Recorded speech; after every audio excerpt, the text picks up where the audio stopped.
Hello plus one commerce students. Mask sir की commerce classes में आपका स्वागत है। बच्चों, आज हम शुरू करने जा रहे हैं कैश बुक। और कैश बुक के बारे में थोड़ा सा आपको इंट्रोड्यूस करा दूं कि बच्चों, कैश बुक में सिर्फ कैश ट्रांजैक्शंस की एंट्री होती है। जिन ट्रांजैक्शंस में कैश का लेन देन होता है वही एंट्रीज कैश बुक में एंटर की जाएंगी।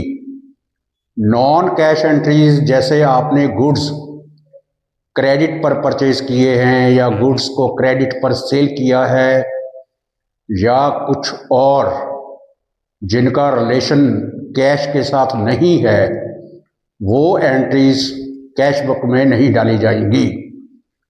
कैश बुक तैयार करने से बच्चों, जो प्रोप्राइटर है उसको उसके कैश इन हैंड की पोजीशन बहुत जल्दी पता चलती है, यानी साथ ही साथ उसको इंफॉर्मेशन मिलती रहती है कि उसके पास कितना कैश इन हैंड है। दूसरा ये कि कैश बुक जो है वो प्रिंसिपल बुक भी है और सब्सिडरी बुक भी है। प्रिंसिपल बुक इसलिए है बच्चों क्योंकि कैश से रिलेटेड सभी एंट्रीज डायरेक्टली कैश बुक के अंदर एंटर की जाती हैं। कैश से रिलेटेड सभी एंट्रीज कैश बुक के अंदर डायरेक्टली एंटर की जाती हैं, यानी उनकी पोस्टिंग डायरेक्टली की जाती है कैश बुक के अंदर। इसलिए ये बच्चों प्रिंसिपल बुक हुई और उसी कैश बुक की हेल्प से आगे लेजर्स तैयार की जाती हैं, इसलिए ये सब्सिडरी बुक भी हुई। तो आपको पता चला बच्चों कि कैश बुक जो है वो प्रिंसिपल बुक भी है और सब्सिडरी बुक भी है। तो बच्चों, कैश बुक तीन टाइप की होती है। एक होती है बच्चों सिंपल कैश बुक या फिर सिंगल कॉलम कैश बुक। बच्चों, कैश बुक थ्री टाइप्स की होती है। एक होती है single cash book, simple cash book, या उसको बोला जाता है बच्चों सिंगल कॉलम कैश बुक। और एक होती है बच्चों double column cash book. Double column से मेरा मतलब ये है कि cash book with discount column या फिर cash book with bank column. तो cash book with discount column भी डबल है, डबल कॉलम कैश बुक है। Cash book with bank column भी डबल कॉलम बुक है। और बच्चों, एक होती है triple column cash book. Triple column के अंदर तीनों कॉलम्स होते हैं बच्चों, कैश का कॉलम भी होता है, डिस्काउंट का कॉलम भी होता है और बैंक का कॉलम भी होता है। और एक होती है बच्चों petty cash book. Petty cash book के अंदर मिसलेनियस एक्सपेंसेस, जो छोटे मोटे एक्सपेंसेस होते हैं बच्चों, उनकी ट्रांजैक्शंस एंटर की जाती हैं। तो सबसे पहले हम करेंगे बच्चों simple cash book. Simple cash book के अंदर 8 कॉलम होते हैं बच्चों। 4 कॉलम्स होते हैं डेबिट साइड के और 4 कॉलम होते हैं क्रेडिट साइड के। बच्चों, जो उस कैश बुक का डेबिट साइड होता है वो रिसीप्ट साइड होता है। रिसीप्ट साइड से मेरा मतलब ये है कि जब प्रोपराइटर की पॉकेट में पैसा आता है, तो कहीं से भी पैसा आए, पैसा आना चाहिए, वो रिसीप्ट है उसकी, तो उसकी एंट्री डेबिट साइड डाली जाती है। और अगर उस प्रोपराइटर की पॉकेट में से कैश चला गया है मीन्स उसका एक्सपेंस हुआ है या कहीं भी पैसा गया है, तो वो उसकी पेमेंट कहलाती है बच्चों। पॉकेट से पैसा जाना पेमेंट होता है और प्रोपराइटर की पॉकेट में पैसा आना रिसीप्ट होता है। रिसीप्ट को डेबिट साइड डाला जाता है और पेमेंट को क्रेडिट साइड डाला जाता है। सिंपली और सिर्फ कैश से रिलेटेड एंट्रीज आएंगी इसमें। क्रेडिट से रिलेटेड कोई भी एंट्री यानी नॉन कैश एंट्री इसमें नहीं आएगी। तो बच्चों, शुरू करते हैं हम सिंपल कैश बुक। बच्चों, ये है सिंपल कैश बुक का फॉर्मेट, यानी format of single column cash book. Single column single column से मतलब यहाँ अमाउंट का सिंगल कॉलम है और इसको सिंपल कैश बुक कहा जाता है। तो बच्चों देखिए आप, ये 1 2 3 4 5 6 7 और ये 8 कॉलम हैं। 8 में से 4 कॉलम तो बच्चों डेबिट साइड के हैं, ये डेट, पार्टिकल्स, ये इनवॉइस नंबर है या लेजर फोलियो, और ये है अमाउंट। बच्चों 1 2 3 4 कॉलम जो है वो डेबिट साइड के हैं। बच्चों डेबिट साइड रिसीव्ड साइड होती है, यानी जब पैसा प्रोपराइटर की पॉकेट में आएगा तो उसकी यहां एंट्री डाली जाएगी डेबिट साइड में, और इसको टू साइड भी बोला जाता है। जब हम यहाँ एंट्री डालेंगे बच्चों तो उसके आगे टू लगाया जाता है यहाँ पर। तो रिसीव्ड साइड है या टू साइड है या डेबिट साइड है, ये रिसीव्ड साइड है, यानी पैसा आएगा तो इधर डालना है। और बच्चों ये रहे 4 कॉलम, डेट, पार्टिकल्स, एलएफ या इनवॉइस नंबर और अमाउंट। 1 2 3 4 कॉलम, ये 4 कॉलम है बच्चों क्रेडिट साइड के, और इसको पेमेंट साइड कहा जाता है। बच्चों पेमेंट साइड से मतलब कि जब प्रोपराइटर की पॉकेट से पैसा बाहर जाएगा, ये नहीं मालूम कहाँ जा रहा है, बस पैसा जा रहा है, चाहे उसने कोई पेमेंट पे की है, रेंट पे किया है, बिजली बिल भरा है, किसी क्रेडिटर को दिए हैं, कोई रेंट भरा है, इंटरेस्ट भरा है, डिस्काउंट दिया है, कमीशन दिया है, कुछ भी हो सकता है पेमेंट। तो बच्चों तो पैसा अगर जा रहा है तो वो क्रेडिट साइड में आएगा, इसलिए ये पेमेंट साइड होती है, और इसको बाय साइड भी बोला जाता है, और इसको क्रेडिट साइड भी कहा जाता है। और अगर आपको कोई कहे कि प्रोपराइटर ने 500 रुपये का रेंट दिया है, तो आप ये कहेंगे कि हम कैश बुक को क्रेडिट करेंगे। क्या करेंगे बच्चों, यानी जब पेमेंट दी जाएगी तो क्या करना है, कैश बुक को क्रेडिट किया जाता है। और जब प्रोपराइटर के पास पैसा आएगा, यानी किसी ने उसको 500 रुपये दिए या उसने 2000 रुपये की कैश सेल्स की है, कैश सेल करेगा तो उसके बाद पैसा आएगा ना बच्चों, तो फिर कैश बुक को डेबिट किया जाता है। ये चीज़ याद रखिए बच्चों कि कैश बुक को कब क्रेडिट किया जाता है और कब डेबिट किया जाता है। डेबिट तब किया जाता है जब उसके पास पैसा आता है, किसी ने पेमेंट दी है उसको, तो वो कैश बुक को डेबिट करेगा। और कैश बुक को क्रेडिट कब किया जाता है, जब वो पेमेंट पे करेगा, किसी को पे करेगा, रेंट पे करेगा, इंटरेस्ट पे करेगा, बिजली बिल भरेगा, परचेजेस करेगा, कोई असेट्स परचेज किया है कैश पर, तो पेमेंट गई है बच्चों, पैसा गया है उसका। तो पैसा गया है, जब जब पैसा गया है तो कैश बुक को क्रेडिट किया जाएगा, और जब जब पैसा आया है तो कैश बुक को डेबिट किया जाएगा। तो बच्चों स्टार्ट करते हैं। देखिए यहाँ तो आपको डेट डालना है, यहाँ पार्टिकल्स डालना है कि कौन से अकाउंट के अंदर आप पैसा डाल रहे हो।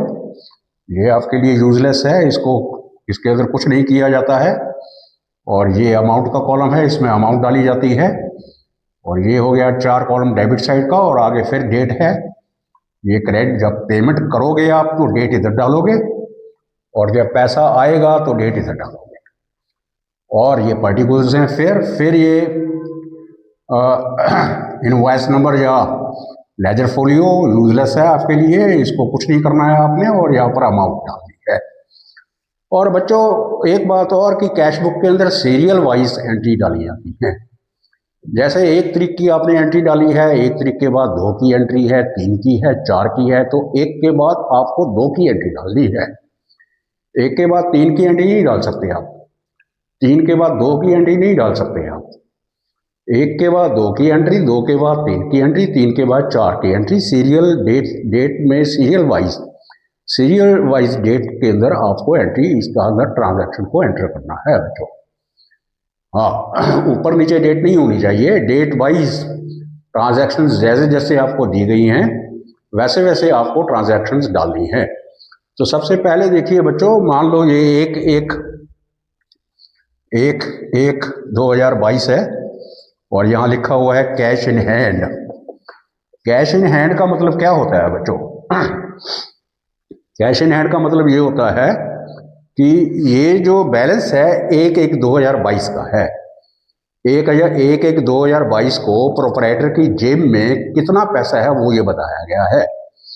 इसका मतलब है ये अकाउंट पीछे से चलता आ रहा है, इससे पहले वाली डेट में लेजर बना होगा, कैश बुक बना होगा, वहां से बैलेंस निकला है। तो कैश इन हैंड का मतलब होता है बच्चों to balance B. To balance B D closing balance है, सॉरी ओपनिंग बैलेंस है कैश बुक का ये। यानी ये जो महीना चल रहा है जैन का, जैन महीने का ये ओपनिंग बैलेंस है बच्चों। To balance BD opening balance होता है और बाय बैलेंस सीडी जो है बच्चों वो कैश बुक का क्लोजिंग बैलेंस होता है। और एक और बात बता दूं आपको कि कैश बुक का कभी भी नेगेटिव बैलेंस नहीं होता है। कैश बुक का कभी भी नेगेटिव बैलेंस नहीं निकलता है। तो कैश इन हैंड का मतलब आपको पता चल गया बच्चों। यहाँ डेट डालेंगे 1/1/2022, ये डालेंगे बच्चों टू बैलेंस बीडी, और जितना भी अमाउंट है मान लो 10,000 रुपया है तो यहाँ 10,000 डालेंगे। ठीक है बच्चों। अब मान लो अगली ट्रांजैक्शन है 2/1/2022 को, वहाँ है कैश सेल्स। Cash sales ₹12,000। तो कैश सेल्स का मतलब क्या होता है बच्चों की पैसा आया है, गुड्स सोल्ड हैं कैश पर, तो पैसा आया है तो इट मीन्स रिसीप्ट है, तो ये भी इधर ही डलेगी। डेट डालनी है बच्चों यहाँ पर, और डेट वैसे ही डालनी है। और ये आ गया बच्चों to sales account, to sales account, और ये 12,000। और आगे 3/1 की एंट्री है बच्चों, 3/1/2022 की। Cash received from Mohan ₹5,000। तो ये 3 डेट डाल के 3/1/2022 किससे पैसा मिला है बच्चों, मोहन से। तो टू मोहन डाल के यहाँ पर ₹5,000 डालना है, ऐसे बच्चों। और अगली एंट्री है मान लो 10/1 की। 10/1/2022 को उसने पेड रेंट है बच्चों ₹2,000। तो ये पेमेंट है बच्चों, रेंट पे किया है उसने, तो ये पैसा गया। तो गया तो इधर डालेंगे बच्चों, यहाँ डेट डालनी है 10/1/22। और बाय, इस साइड बाय डालना है, उधर टू डालना है। बाय रेंट, तो रेंट है बच्चों पे किया है ₹2,000। और जैसे मान लो उसने सैलरी पे की है तो बाय सैलरी है ना बच्चों 3,000। और अगर उसने गुड्स परचेज किए हैं कैश पर, क्रेडिट पर नहीं, कैश के ऊपर, तो बाय परचेजेस अकाउंट है ना बच्चों, बाय परचेजेस अकाउंट ₹5,000। और अगर उसने मान लो कोई फर्नीचर परचेज किया है, बाय फर्नीचर 3,000। और अगर उसने कोई बाय बिल भरा है, इलेक्ट्रिसिटी बिल 1,000। तो जितनी भी पेमेंट्स हैं बच्चों वो इधर आएंगी, और जितनी भी रिसीप्ट्स हैं वो इधर आएंगी। ऐसे कैश बुक तैयार करनी है बच्चों। सिर्फ कैश से रिलेटेड एंट्री इसमें आएंगी, नॉन कैश एंट्री इसमें नहीं आएगा। अगर यहाँ ट्रांजैक्शन आपको दिया होता कि he purchased goods worth ₹20,000 from Shyam on credit, तो ये एंट्री इसमें नहीं आएगी बच्चों, क्योंकि ये उधार की एंट्री है। क्योंकि हम कैश बुक तैयार कर रहे हैं, इसलिए इसके अंदर सिर्फ और सिर्फ कैश बुक की ही एंट्री आएगी, क्रेडिट की इसके अंदर कोई एंट्री नहीं आएगी, नॉन कैश एंट्री कोई नहीं आएगी इसके अंदर बच्चों। तो अब ये पेज लेजर हम पेज तैयार कर लिया हमने बच्चों कैश बुक का, और अब हमने इसका बैलेंस निकालना है। तो वैसे तो लेजर आपने किया होगा बच्चों, आपको बैलेंस निकालना आता होगा, फिर भी हम इसका बैलेंस निकालेंगे। और आप देखिए कि ये जो रिसीप्ट साइड का टोटल है ना कैश बुक के अंदर, ये सब बड़ा होगा हमेशा, क्योंकि इसका नेगेटिव बैलेंस कभी नहीं होता है कैश बुक का। इसलिए ये वाला टोटल जो है बच्चों डेबिट साइड का, वो हमेशा डेबिट साइड का टोटल हमेशा ग्रेटर देन होगा क्रेडिट साइड के टोटल से, इसलिए नेगेटिव बैलेंस नहीं आएगा बच्चों। तो पहले हम इसका टोटल करेंगे बच्चों, तो थोड़ी सी जगह ऊपर छोड़ देनी है इधर बैलेंस डालने के लिए। तो टोटल करेंगे बच्चों, ये टोटल है इसका 22 और 5 27,000 27,000, और इसको दो लाइनों से नीचे क्लोज करेंगे ऐसे, और यही टोटल ठीक इसके सामने यहाँ डालेंगे बच्चों 27,000, और ये 27,000 यही वाला टोटल यहाँ डालना है। अब इसका टोटल करना है अलग से 2,000, 5,000, 10,000, 13,000, 14,000। इन सब का टोटल आया है बच्चों 14,000, और ये टोटल है 27।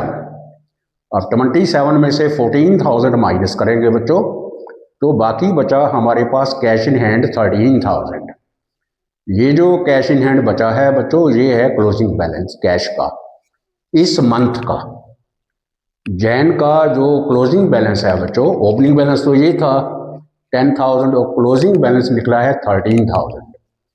तो क्लोजिंग बैलेंस निकालने के लिए बच्चों यहाँ डेट डालनी है आपको, महीने की लास्ट डेट। हमेशा जब भी आप क्लोजिंग करोगे मंथली वाइज, तो महीने की लास्ट डेट डालनी है बच्चों हमेशा बैलेंस निकालने के लिए। तो यहाँ आएगा बच्चों बाय बैलेंस सीडी। सीडी का मतलब कैरिड डाउन, ये आ गया 13,000 रुपीज। अब हम इनको अगर प्लस करेंगे ना बच्चों, तो ये आएगा 27,000।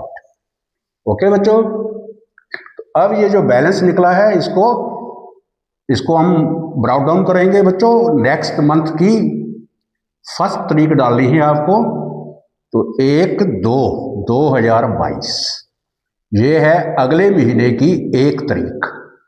अगला महीना है फेब बच्चों, तो ये आ गया बच्चों टू बैलेंस बीडी। अब जो कैरी डाउन था वो ब्रॉड डाउन बन जाएगा, यानी ये कैश इन हैंड है अब फेब महीने के लिए, वो है 13,000। अब आगे हम फेब की, ऐसे ही जैसे हमने जैन की कैश बुक तैयार की है बच्चों, वैसे फेब की भी तैयार की जाएगी, है ना। तो हमने ये बैलेंस निकाल लिया। फेब महीने के का बैलेंस जो है कैश इन हैंड वो है 13,000 रुपीज।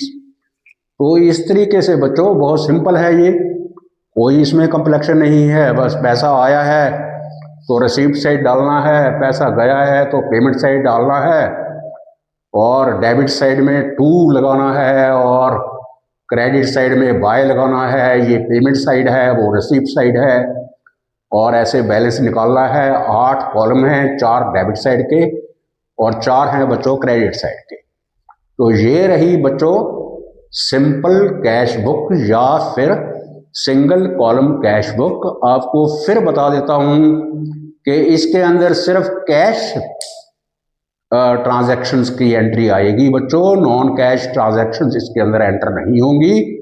उनका आपको जर्नल प्रॉपर डालना होगा। जैसे आपने गुड्स परचेज की है क्रेडिट पर, तो उसका जर्नल डाला जाएगा बच्चों, वो एंट्री इसके अंदर नहीं आएगी।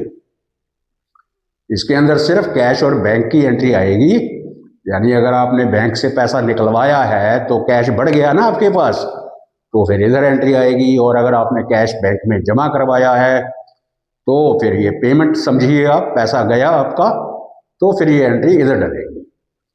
और जो पैसे आए हैं, जो पेमेंट्स आई हैं, रिसीप्ट्स हैं, वो इधर, और पेमेंट्स इधर, और बैलेंस आपको बता दिया है बच्चों कैसे निकालना है। और ये रही आपकी सिंपल कैश बुक या फिर सिंगल कॉलम कैश बुक। बच्चों बढ़ते हैं आगे।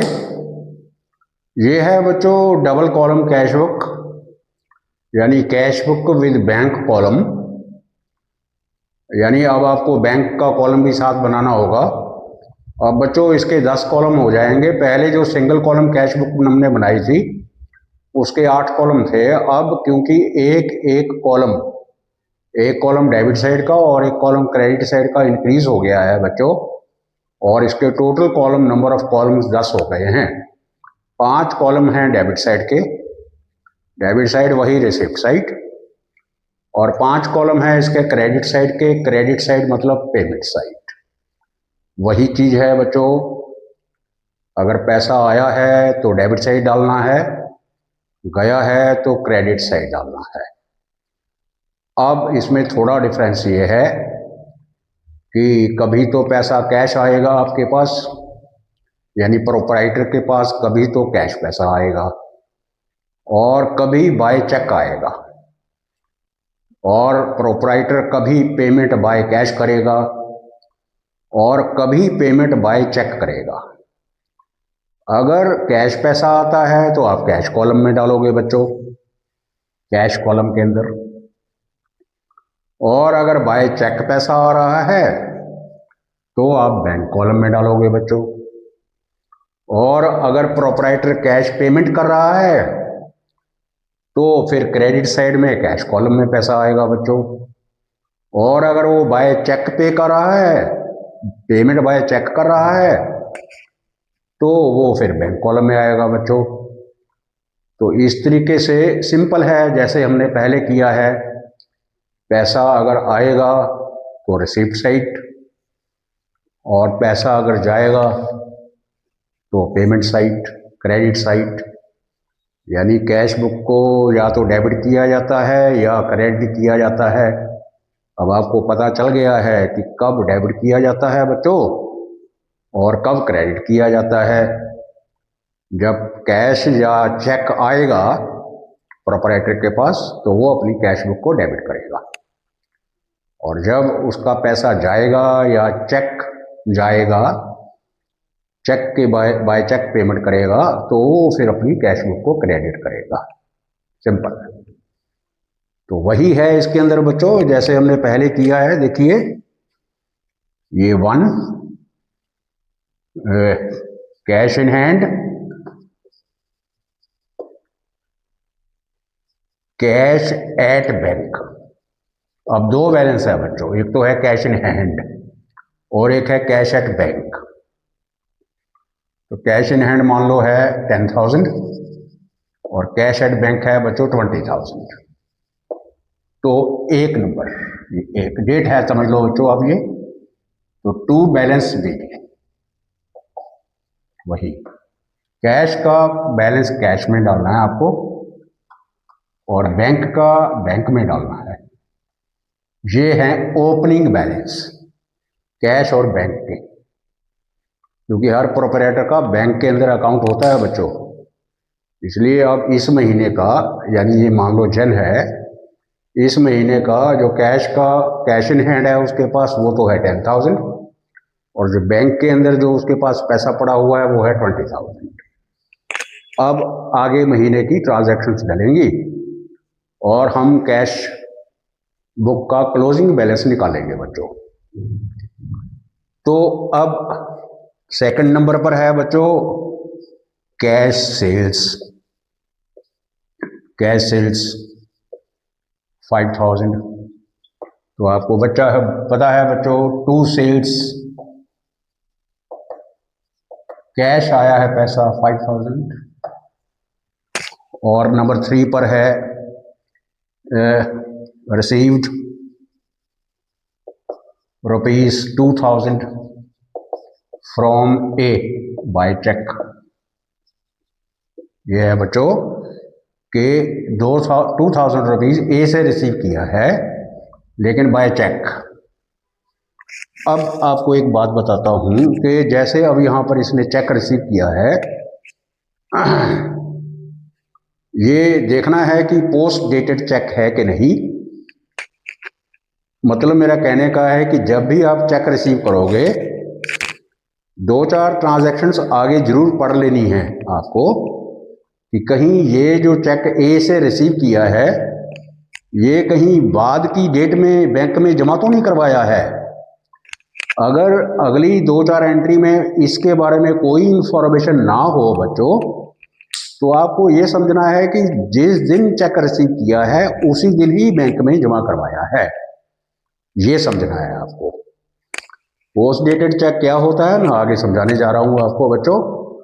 फिलहाल ये चेक जो है 2,000 रुपीज का 3 को रिसीव हुआ है और 3 को ही बैंक में जमा कराया गया है। तो बच्चों यहाँ 2 ए और डाल के सीधा पैसा बैंक में डालेंगे, 2000 रुपीज ये बैंक, 2000 रुपीज। ठीक है बच्चों, ऐसे। और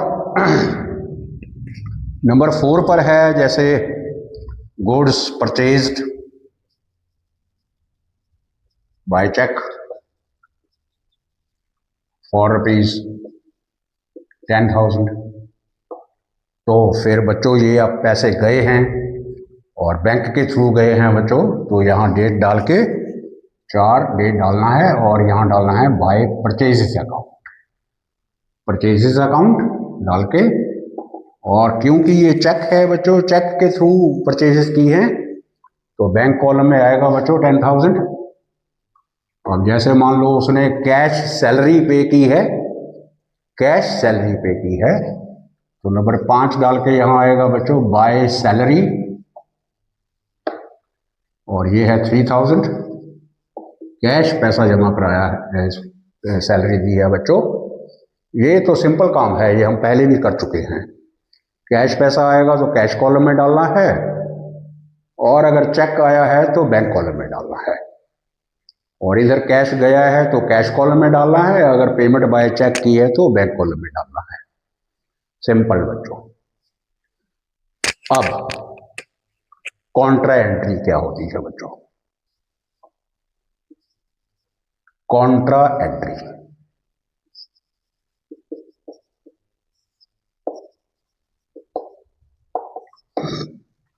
अभी तक आपने जितनी भी एंट्रीज डाली हैं इससे पहले या अभी, वो या तो डेबिट साइड डाली है बच्चों या क्रेडिट साइड डाली है।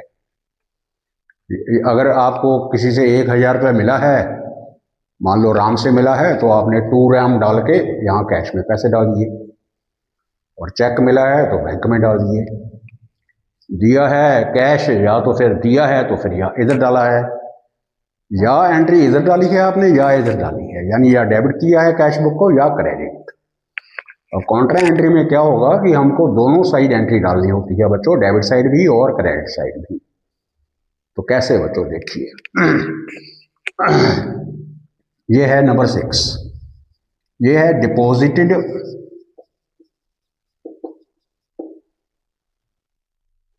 ₹5,000 इनटू बैंक। वो कह रहा है कि 5,000 रुपया बैंक के अंदर जमा करवाया है बच्चों। अब आप सोचिए जरा दिमाग से कि 5,000 रुपया जब बैंक में जाएगा तो बैंक का बैलेंस बढ़ेगा कि घटेगा? बच्चों जब हम बैंक में 5,000 रुपीज डिपॉजिट करेंगे तो बैंक का बैलेंस बढ़ेगा, तो बैंक का बैलेंस बढ़ेगा तो इधर एंट्री आएगी, है ना बच्चों। और साथ में कैश घटा है ना बच्चों। तो कैश दिया है ना आपने, पेमेंट दी है ना बैंक में, तो पेमेंट किधर डलती है बच्चों? क्रेडिट साइड डलती है, यानी फिर इधर भी एंट्री डलेगी और इधर भी डलेगी। इधर क्योंकि हमने कैश बैंक में जमा करवाया है तो बैंक में आएगा, क्योंकि कैश दिया है कैश घटा है तो कैश कॉलम में आएगा। इसका जर्नल अगर हम डालें बच्चों तो ये एंट्री ऐसे डलेगी, bank account debit to cash account, ये एंट्री डलने वाली है। तो मान लो हम बैंक अकाउंट बना रहे हैं, तो बैंक अकाउंट बना रहे हैं तो उसके अपोजिट क्या है बच्चों? टू कैश, तो टू कैश इधर आएगा, इधर 6 की एंट्री टू कैश अकाउंट डाल के आप पैसे जो अमाउंट है वो कहाँ डालोगे बच्चों? बैंक कॉलम के अंदर 5,000 रुपीज, और यहाँ डालोगे सी का इनवॉइस वाले कॉलम में, जीएफ वाले कॉलम में सी डालोगे। सी का मतलब होता है कॉन्ट्रा एंट्री, और इधर डल गई। अब आप कैश बुक तैयार करोगे, है ना बच्चों, क्योंकि डबल कॉलम कैश बुक है ना, कैश भी है और बैंक भी है। तो अब कैश बुक तैयार करोगे, कैश बुक तैयार करोगे तो फिर कैश के अपोजिट क्या है? बैंक, तो बाय बैंक आएगा ना बच्चों। लेजर तैयार कर रहे हो आप मान लो, तो यहाँ 6 नंबर 6 की एंट्री इधर भी डली है बच्चों, 6 की एंट्री इधर भी डल रही है, तो यहां आएगा बाय बैंक अकाउंट और अमाउंट आएगी कैश के अंदर।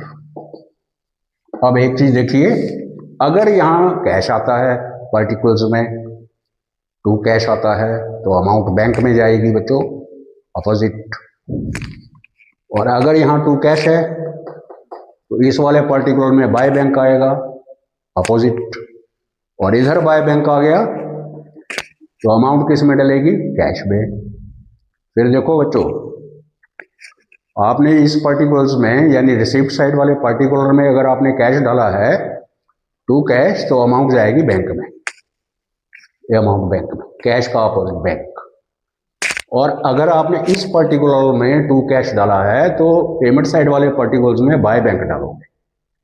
अब इधर अगर बाय बैंक डाल दिया तो अमाउंट जाएगी कैश में। तो ये है कॉन्ट्रा एंट्री बच्चों। याद रहे, पैसा जमा करवाने की, ऑफिस का पैसा जमा करवाने की कॉन्ट्रा एंट्री पास करोगे दोनों साइड, और निकलवाने की भी। नंबर 7, विदड्रॉन फ्रॉम बैंक,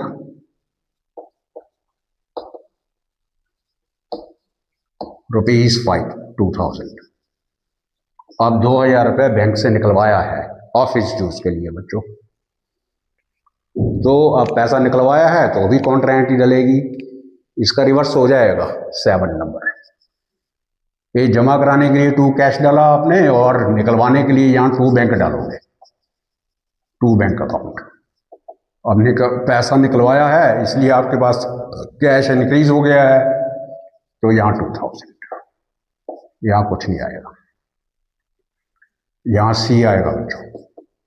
अब यहाँ टू बैंक डला है तो आपको समझ आना चाहिए कि यहाँ बाय कैश डलेगा, फिर बाय कैश अकाउंट। और अगर यहाँ कैश डाला है तो अमाउंट आएगी बैंक के अंदर बच्चों, बिल्कुल सेम, और यहाँ सी डलेगा।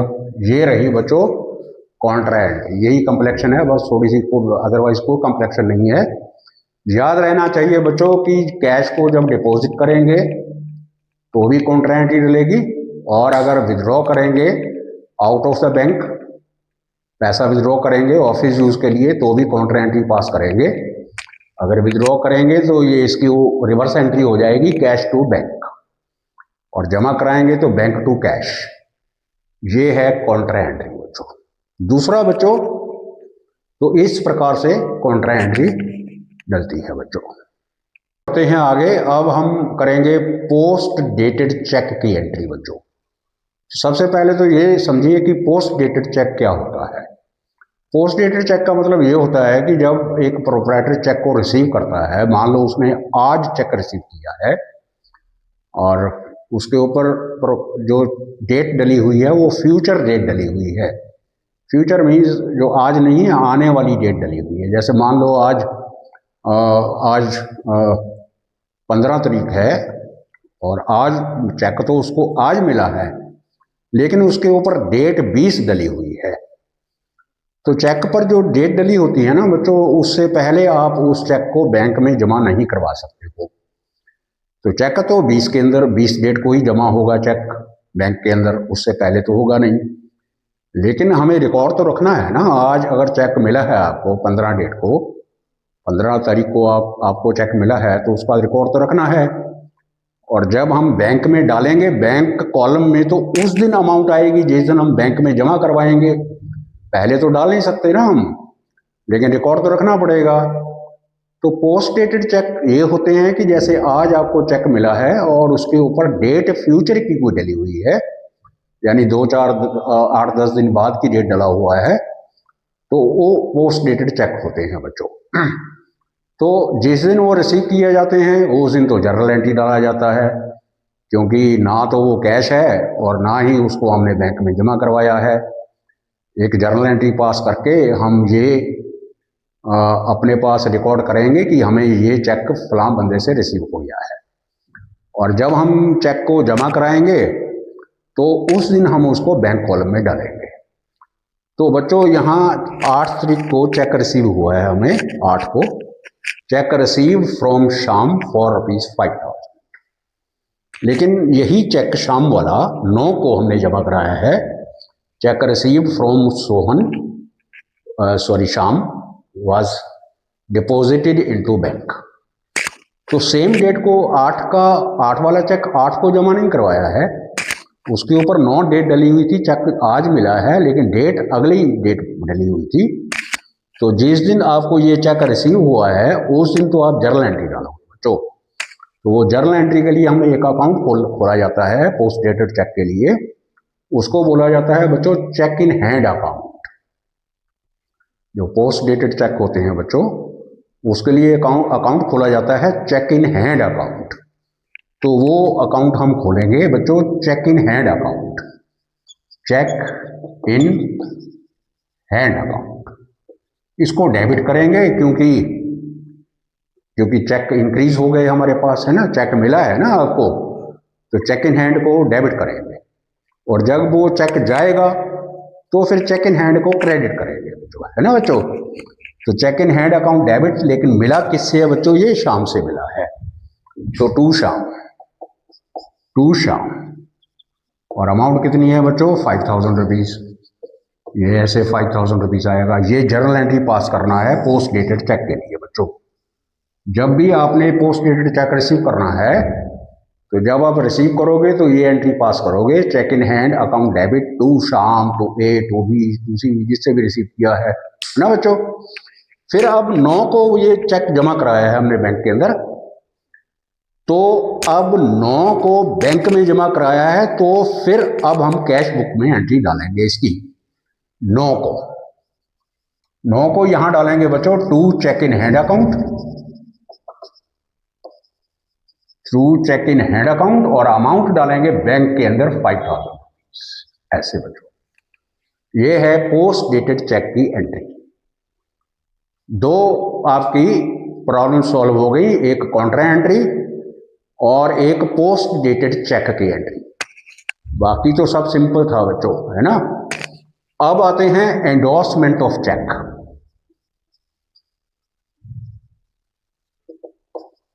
एंडोर्समेंट क्या होता है बच्चों।